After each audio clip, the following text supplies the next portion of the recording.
Buenas, en el video de hoy vamos a continuar con la unidad 2. En este caso vamos a hablar de persistencia y mapeo de objetos relacional, la parte más teórica de la unidad, ya que, bueno, tenemos que hablar de la necesidad de la persistencia de datos, ¿sí? Hablar de su definición, qué tecnologías existen, también su alcance, ¿sí? Al final de la presentación hablaremos del mapeo de objeto relacional, un ORM, cuál es su propósito y los problemas que resuelve, así como también daremos ventajas y desventajas de su utilización. Bien, entrando en lo que es la parte, ya en los temas de los que tenemos que hablar, las aplicaciones web sabemos que realizan diversos procesos internos para gestionar la información, ¿no es cierto? Ya sea la información que las aplicaciones producen o la información que le proveen los usuarios de las mismas, ¿sí? La presentación dice, en muchos casos dicha información no puede ser volátil, ¿sí? Es decir, que debe permanecer más allá de que salgamos de la aplicación, ahí dice cerrar sesión, ¿sí? O más allá de que se cierre el navegador por el cual accedimos a la aplicación, o más allá de la ejecución de la aplicación en sí. Imagínense iniciar un trámite o un expediente en AFIP, en ANSES u otro organismo similar, seguramente nos va a pedir el DNI, fecha de nacimiento, no sé, adjuntar alguna imagen, adjuntar el DNI o alguna constancia, etc.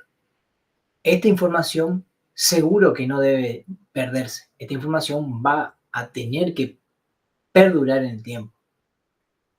Entonces yo voy a cargar mi información y al finalizar algún proceso interno a la aplicación, me va a retornar el número de expediente que creé. El siguiente ejemplo que habla en la presentación es cuando iniciamos sesión en una red social, las publicaciones que vemos o hemos creado fueron almacenadas previamente en el servidor, ¿sí? Por eso la vemos. Están alojadas en un sitio, ¿sí? Esto es lo que se conoce como persistencia de la información y es un pilar fundamental a la hora de desarrollar aplicaciones web, ¿sí? Es decir, analizar en dónde vamos a almacenar esta información, qué tecnología vamos a utilizar, en qué estructuras, por qué en esta y no en esta, qué beneficios nos da esta tecnología respecto de otra o combinar distintas tecnologías, es una cuestión que nosotros debemos analizar antes de desarrollar la aplicación. Bien, y es lo que hablaremos un poco. Dijimos que es un mecanismo a través del cual los datos manipulados por el usuario van a perdurar en el tiempo. Esto incluye las tareas de almacenamiento y recuperación de la información, ¿sí? Hoy yo dije que inicié mi trámite y mi trámite me retornó un número de trámite, ¿sí? Yo esperaría iniciar sesión más adelante en ANSES o en AFIP y que uno de los trámites, y cuando consulto mis trámites hechos, uno de los trámites sea el que me retornó anteriormente, ¿sí?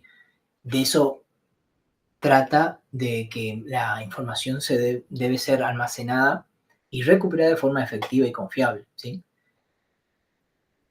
La información debe guardarse de forma permanente en algún tipo de almacenamiento. Ustedes ya conocen varios ejemplos para llevar a cabo esta tarea. El más sencillo son los archivos. También están las bases de datos, ¿sí? Esas son algunas de las tecnologías que vamos a ver más adelante. La persistencia permite a los usuarios acceder a la información que han proporcionado o generado en sesiones anteriores, ¿sí? Y acá están las dos imágenes de los ejemplos que di. Por un lado tenemos la red social, ¿sí? En donde vemos las publicaciones, ¿sí? Están almacenadas en algún sitio. ¿Dónde? Lo analizamos después. Vemos según lo que necesitamos, que sea más rápido, que sea más confiable, que combine una combinación entre ellas, que sea mejor, ¿sí? Y acá está el otro ejemplo donde inicié un expediente, en este caso en ANSES. ¿Bien? Continuamos. Tecnologías para la persistencia. Existen diferentes tecnologías para llevar a cabo la persistencia de la información, ¿sí? Esto va a depender de la aplicación en sí que vamos a desarrollar, de cuáles son nuestras necesidades. Puede pasar que una aplicación eh, guardando en un archivo CSV ya está, ya cumple su objetivo y listo. Puede pasar que una aplicación requiera almacenar la información en una base de datos o una combinación, guardar en base de datos, almacenar los logs de acceso en un archivo CSV o en un archivo o exportar información en formato JSON o guardar documentos adjuntos, ¿sí? Bien, dentro de las tecnologías tenemos archivos y bases de datos. Ustedes ya han trabajado con las dos tecnologías, ¿sí? Han utilizado MySQL, han persistido la información en una base de datos relacional MySQL, han trabajado con CSV, han trabajado con otro tipo de archivos binarios también. Bien. Tenemos, dentro de la base de datos, tenemos distintos ejemplos. PostgreSQL es el que vamos a ver en la parte práctica de la cátedra. SQL Server, una base de datos de Microsoft, ¿sí? Versant, un sistema de gestión de base de datos que tiene el paradigma de objetos. MongoDB, una base de datos no relacional, ¿sí? No SQL. Bueno, la elección de una tecnología u otra influye en la complejidad del desarrollo de nuestra aplicación. Claro, si decido trabajar con archivo, el código puede volverse un poco complicado al tener que manejar la escritura, la lectura, abrir el archivo, escribir, cerrarlo, etc. También podríamos utilizar base de datos y delegando la tarea de almacenamiento al sistema especializado que va a ser la base de datos, ¿no? Pero requeriría por nuestra parte la instalación y configuración de esta base de datos, de este sistema, ¿sí? Y también la comunicación entre nuestra aplicación y la base de datos. En resumen, la persistencia es una característica clave en el desarrollo de nuestra aplicación web, ¿sí? Garantiza la disponibilidad de los datos hacia los usuarios, que fueron los que necesitan, seguramente en determinada cuestión necesitan información, ¿sí? Permite construir funcionalidades complejas y mejorar la experiencia del usuario. Bien, bien, hablaremos de los archivos inicialmente como la primera tecnología para llevar a cabo la persistencia. Los formatos más comunes para persistir la información, podemos guardarla en formato JSON, XML, un poquito más antiguo, archivos binarios, CSV. En el ejemplo estoy mostrando un archivo de log que me está persistiendo la información de los accesos que tuvo mi aplicación de reclamos, ¿sí? Estoy guardando fecha y hora, a qué endpoint se accedió, cuál fue el código de respuesta y cuál fue el cliente que hizo la solicitud a mi aplicación. Entonces, necesitamos saber qué es lo que quiero persistir, ¿no es cierto? Entonces, mediante saber qué es lo que necesitamos persistir, vamos a tener que convertir los datos estructurados de nuestra aplicación, ¿sí? O los objetos con los que estamos trabajando, o las estructuras de objetos con los que estamos trabajando, a un formato para ser almacenado en disco. Y luego ese formato debe ser recuperado para poder presentarlo de una manera legible, ¿no es cierto?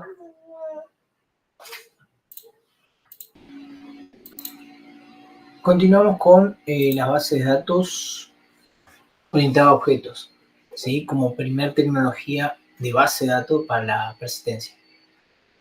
Son sistemas de gestión de base de datos en donde la información se va a almacenar y gestionar utilizando el mismo paradigma que la programación orientada a objetos. Bien.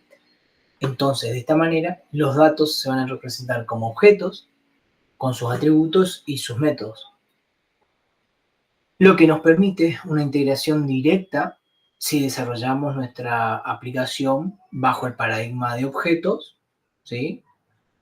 Vamos a tener una integración directa si utilizamos un sistema de base de datos orientado a objetos. Son sistemas de gestión que están diseñados para manejar de manera eficiente datos complejos y estructurados, y a la vez sería lo adecuado como herramienta si desarrollamos nuestra aplicación bajo el paradigma de objetos, como mencioné antes. Ventajas. Bueno, esta compatibilidad de los modelos, ¿sí? Programo en objeto, guardo en objeto. A la vez que si trabajo con herencia, polimorfismo y encapsulamiento en mi aplicación, voy a poder representar a nivel base de datos esto mismo, la herencia, el polimorfismo, ¿sí? Desventaja que está poco extendido, ¿sí? Es decir, está poco uso, ¿sí? Esto nos da una menor comunidad y por lo tanto un menor soporte también. En la práctica, es decir, en la realidad, está muy limitado su uso, ¿sí? ¿Por qué? Porque la mayoría de las aplicaciones comerciales siguen desarrollándose o utilizando como herramienta de persistencia los sistemas de gestión de base de datos relacionales, por ejemplo, o no relacionales. Un ejemplo que está acá se ve en la imagen, es Versant, ¿sí? Es un sistema de gestión de base de datos con el orientado a objetos. Bien, el siguiente sistema de base de datos del que hablaremos son las bases de datos no relacionales, o también conocidas como NoSQL. Son sistemas de gestión de base de datos diseñados para manejar grandes volúmenes de datos distribuidos que no están estructurados o están semiestructurados, ¿sí? Son, en este caso, los modelos tradicionales, ¿sí? Los modelos de base de datos relacionales justamente no son adecuados, entonces vamos a utilizar un modelo no relacional. A diferencia de las bases de datos relacionales, las bases de datos no relacionales nos ofrecen modelos más flexibles que nos permiten una mayor escalabilidad, rendimiento y también una adaptabilidad a los distintos tipos de datos. Entre los modelos, gestiona información utilizando modelos de datos más flexibles, y entre los modelos podemos encontrar el modelo clave-valor, donde tenemos un par, ¿no es cierto?, para una clave, un valor. Almacenamiento en documentos, generalmente en formato JSON, y el ejemplo de la base de datos es MongoDB, ¿sí?, el más común. Almacén distribuido en columnas, en donde los datos se organizan en columnas en lugar de filas. Y el almacenamiento en grafos, diseñado para representar y consultar relaciones complejas entre entidades, ¿sí?, en donde van a estar los nodos con sus distintas aristas que van a representar las relaciones, ¿no? Son útiles en los contextos como sistemas distribuidos, redes sociales, Internet de las cosas y el análisis en tiempo real. Bien, el siguiente tipo de base de datos son las bases de datos relacionales, ¿sí? Son las bases de datos que ustedes con las que ya han trabajado, con las que están más familiarizados. En la presentación se ve a PostgreSQL, que es el sistema de gestión de base de datos que vamos a utilizar en la práctica. Y también hay otro ejemplo ahí de MySQL en que ustedes ya tienen experiencia. Bueno, son sistemas de base de datos que se basan en el modelo relacional, es decir que los datos van a estar organizados en tablas, donde cada fila va a representar una entidad y cada columna va a representar un atributo de esa entidad, a la vez que estas columnas nos van a permitir poder relacionar tablas con otras tablas, ¿sí? Algunas de las características de estos sistemas son justamente las tablas y las relaciones. Es el núcleo del sistema relacional, ¿no es cierto? nos permiten estructurar los datos de forma lógica y normalizada, ¿sí? Por otro lado está la integridad referencial, que garantiza que las relaciones entre los datos se mantengan válidas. Luego tenemos un ASQL, que es un lenguaje estándar para consultas, inserciones, para actualizar datos, eliminar, ¿sí? Un lenguaje que ustedes ya conocen también. Por otro lado están las transacciones, que son operaciones que se pueden ejecutar de forma atómica, es decir, o se ejecuta todo o se vuelve para atrás. Y también estas siguen un modelo ACID con su característica de atomicidad, consistencia, aislamiento y durabilidad. ¿En qué casos se utilizan este tipo de base de datos? Bueno, aplicaciones bancarias, gestión de usuarios, sistemas contables. Nosotros la hemos utilizado para la gestión de reclamos. Vamos a utilizar ahora vamos a utilizar para la práctica un PostgreSQL, que es un sistema de base de datos relacional.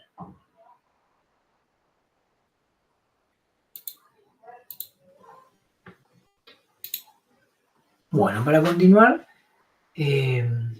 anteriormente les dije que si nosotros desarrollamos nuestra aplicación bajo el paradigma orientado a objetos, vamos a definir clases, instanciar objetos, implementar interfaces, establecer utilizar herencias, ¿sí?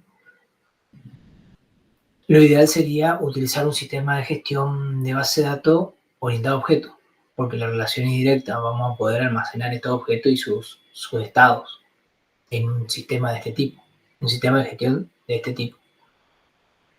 Ahora bien, también les comenté que comercialmente no se utilizan, o sea, se siguen utilizando sistemas de gestión de base de datos relacionales, es decir, seguimos guardando la información en tablas y registros y las relaciones entre ellas se siguen dando con sus atributos, ¿sí? O sea, tenemos la programación orientada a objeto con modelo, con la tecnología para persistir, que es un sistema de gestión de base de datos modelo relacional. Esto, como dice en la presentación, nos causa un problema.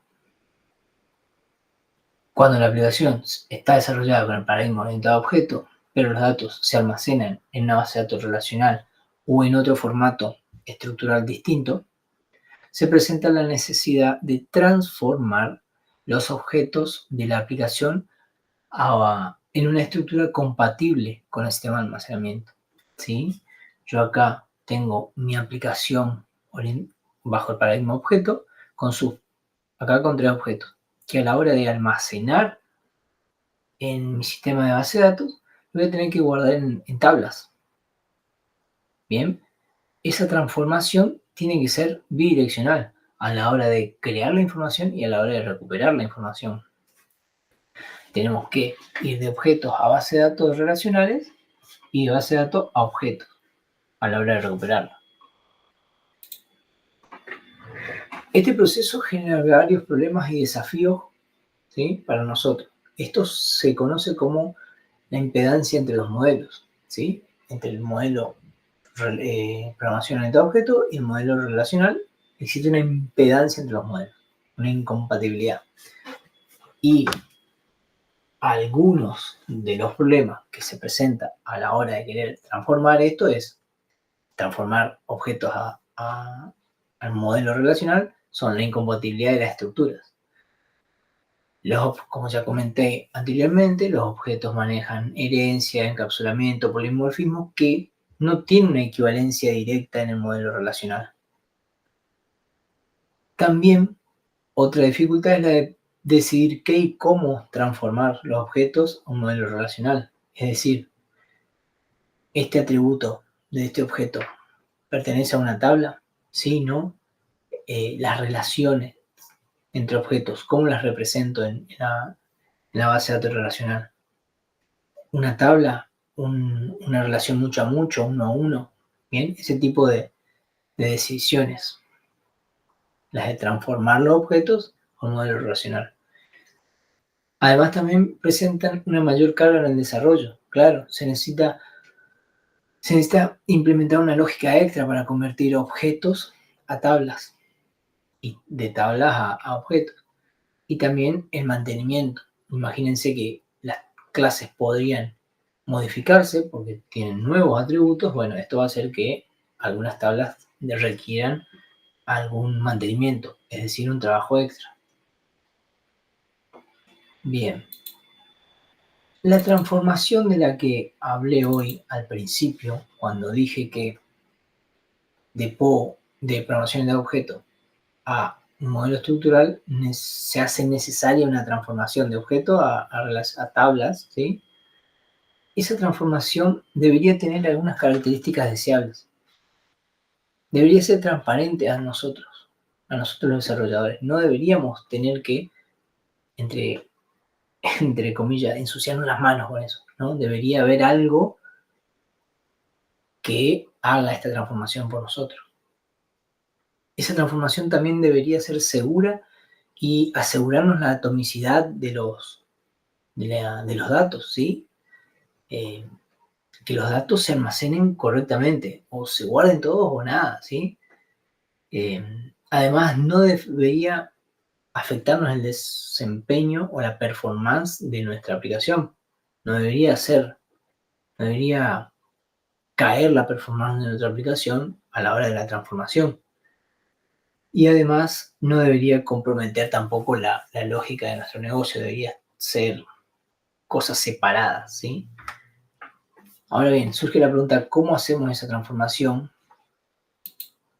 Y es aquí en donde aparece el concepto de mapeo objeto relacional, ORM, ¿sí? Es un enfoque que consiste en hacer persistir los objetos de un sistema en base de datos relacionales. Bien, lo que queríamos hacer. Guardar objetos en tablas relacionales, pero no escribir nosotros las instrucciones SQL. No, un ORM hace eso. Nos brinda operaciones, ¿sí? A través de objetos que nos van a evitar a nosotros tener que escribir instrucciones SQL como hacíamos en otros cursos. Facilita la interacción entre aplicaciones orientadas a objetos y la base de datos relacionales, simplificando el desarrollo y aumentando la productividad de los desarrolladores.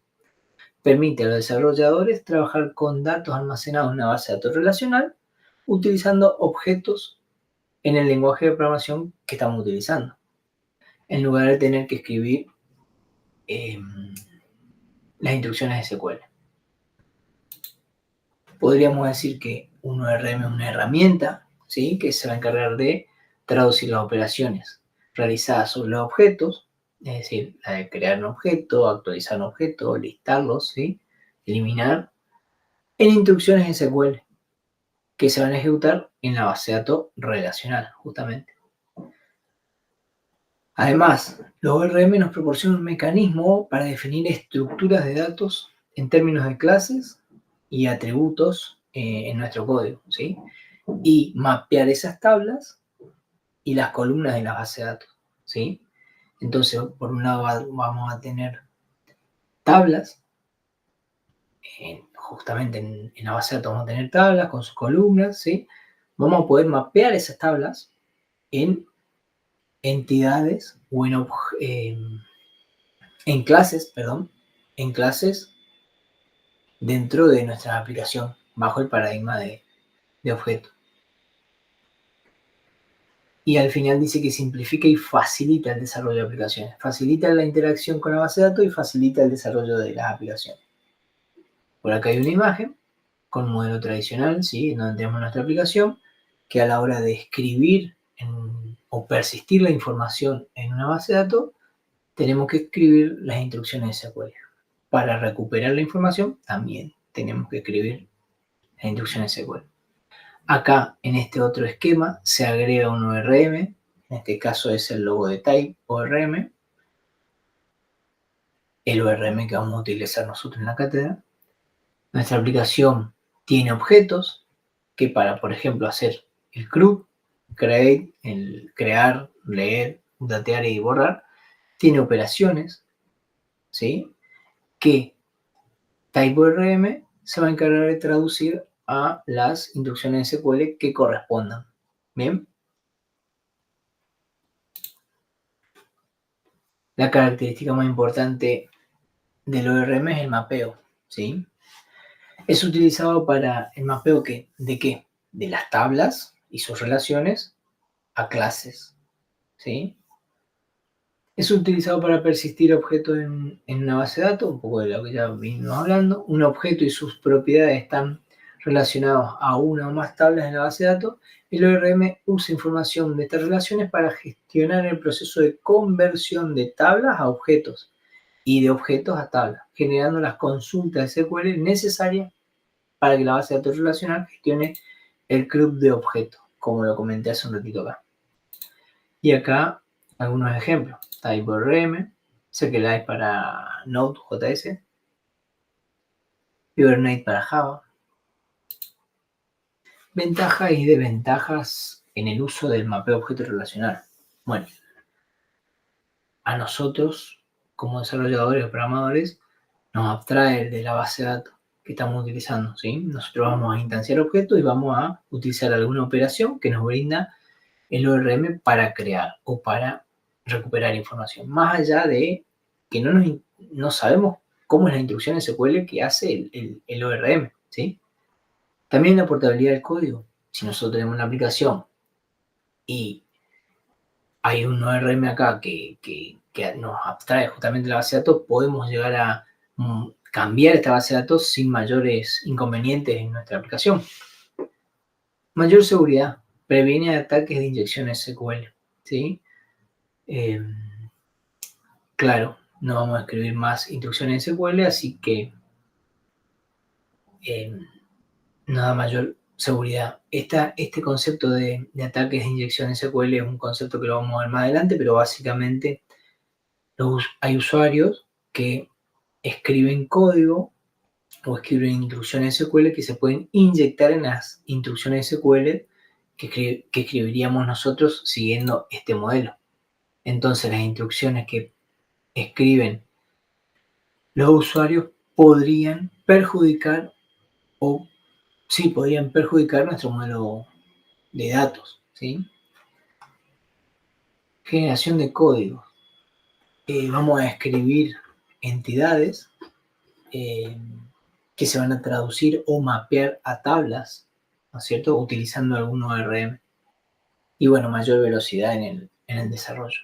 Como desventaja podemos mencionar que pueden darse consultas ineficientes o complejas según según la consulta que requeramos, ¿no? La que necesitemos. Otra desventaja puede ser la de que tenemos que aprender a utilizar el ORM, pero desde mi punto de vista se transforma en una ventaja rápida porque, bueno, por todas las ventajas que mencioné anteriormente. Y también vamos a tener que hacer una configuración inicial del ORM con el lenguaje que en la aplicación con el lenguaje que vamos a utilizar. Algunas características que nos ofrece TypeORM. El manejo de entidades y columnas, ¿sí? Está basado en entidades y columnas que van a terminar representando tablas o campos dentro de nuestra base de datos. Además, nos brinda también la posibilidad de trabajar con tipo de datos específicos según el motor de base de datos con el cual estamos trabajando.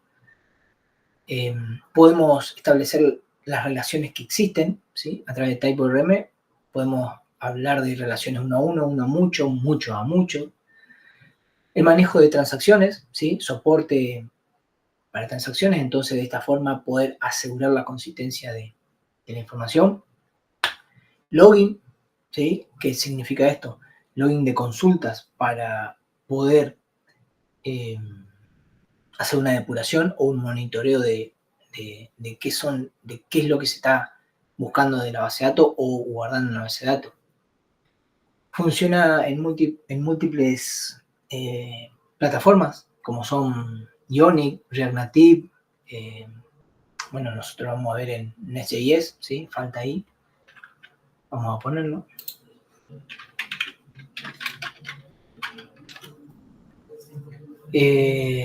Compatibilidad con motores de base de datos.